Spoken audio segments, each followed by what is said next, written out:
Welcome back to another GeekaWhat video, and today we're looking at a case from Bitfenix, their Aurora. Now Bitfenix were a name that back in around 2013 were very prominent with their Bitfenix Prodigy and Prodigy M cases. Incredibly popular, incredibly well built, and looked really nice. They then came back into the limelight in 2014 and 15 with their Pandora case, you know, that one with the screen on the front.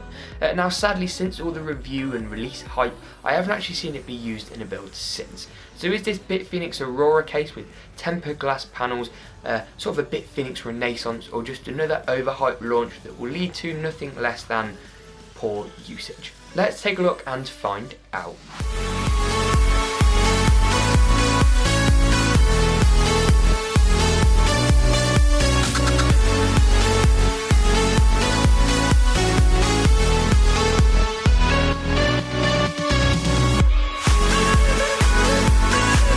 Over recent years, whilst they've suffered from decline in some of their other chassis, they have had prominent sales clearly of more of the budget end stuff. And being a Chinese manufacturer based in China, you can sort of see how their costs are kept down and how products can be more affordable. They've obviously sold enough chassis to remain profitable, hence why they're still here today. And I've definitely seen a bit more of a push from Bitfenix on the PR side recently over YouTube, Twitter and other social media channels.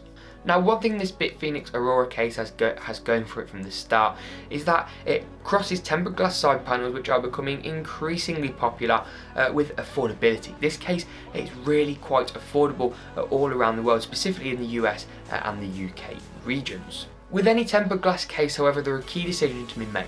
If you're like me and constantly swapping out your graphics card or adding fans, stuff like that, tempered glass isn't for you. It's very much a install your system, leave, love and forget.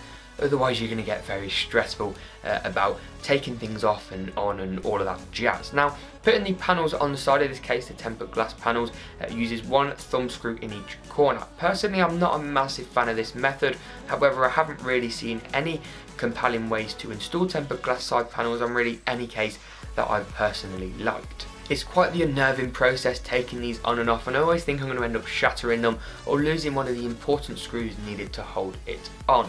Now, one thing that baffled me slightly about this case is that they've actually got tempered glass on both sides, but the tempered glass on the rear side is frosted, meaning you can't see through. Now, this is great for hiding cables around the back here, and there's quite a beefy amount of room between the motherboard tray and side panel to do so.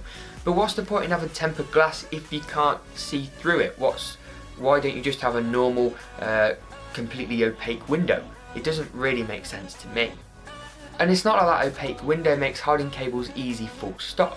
Now, when you look at the front of this chassis, hiding cables is incredibly difficult and can look really messy if you're not careful. You've very much got to shove everything around the back and really commit time to cable management as you build, otherwise you're going to have a real headache or a system that just looks a bit crap. One massive point of compliment though for me for Bitfenix is their naming scheme. It really is quite awesome. I looked on the internet and searched this case's name, the Aurora, and saw like a multicoloured version of the Northern Lights. It really does look quite cool, and I think that comes from the recommendation from Bitfenix to use LED strips and LED fans in this case to really light it up. The tint on the tempered glass is pretty dark, and without any LED fans or LED strips, you're not really going to be able to see too much of what is going on inside this case. And it's not just that, I really would recommend LEDs on motherboards and graphics cards too where possible. Now, this case even includes an RGB SSD cover, which is a bit janky to install but nice to have when it's there.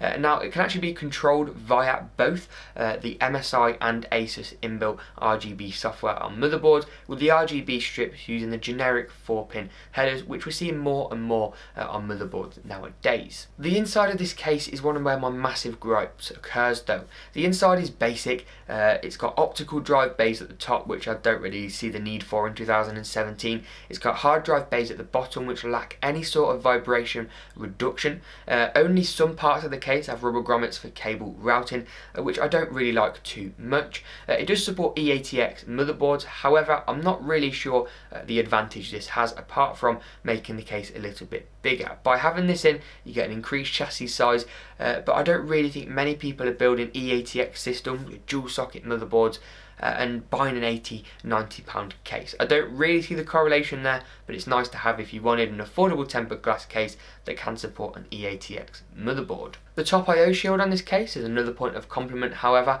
with 2 USB 2, 2 USB 3, a power, reset and RGB LED button, alongside of course the HD audio, headphone and microphone jacks. I'm not a massive fan of the size of the reset button because it can promote accidental presses. However, for the sake of symmetry, I'll give them somewhat of a state of execution here. Now, sadly there isn't too much more to say about this case. It definitely crosses tempered glass with budget, and if you really want tempered glass on a budget, then this case is probably for you, and I'll even leave links for you in the description below. But would I personally recommend it?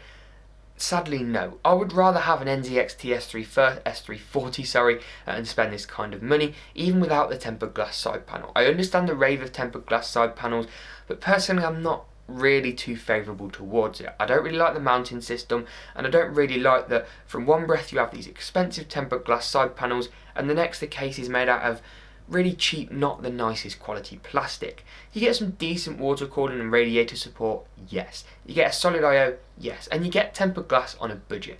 But there are sacrifices to be made that I've highlighted in this video, and if you can live with them, then good on you. Go for this case and you won't be disappointed, but you need to keep in mind those sacrifices before really taking the plunge and buying one of these. As always though, we'll see you in the next GeekaWhat video. Make sure to drop a like rating and as always to subscribe, but we'll see you in the next GeekaWhat video.